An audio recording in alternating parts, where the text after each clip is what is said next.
আমি লাইভে সেভাবে আসি না, আজকে আমি একটা জিনিস দেখাতে, আমি যে কালপ্রিট তাকেও দেখাবো। I was driving and see কলকাতার সাদার্ন এভিনিউতে 27A, এটার সামনে আমি রয়েছি এই মুহূর্তে।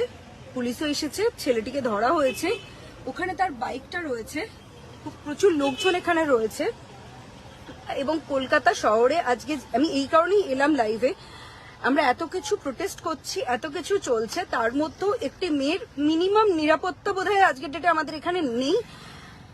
এবং আমি সেই কারণেই এলাম।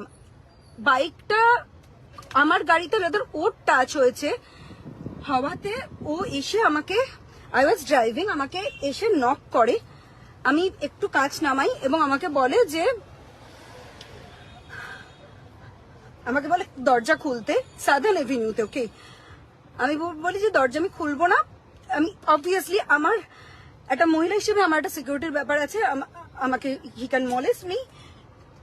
তারপরে সাদার্ন এভিনিউতে, ইউ সি সাদার্ন এভিনিউতে এসে ঘুষি মেরে আমার গাড়ির কাঁচ ভেঙে দেয় এবং আমি এখান থেকে উঠতে পারছি না।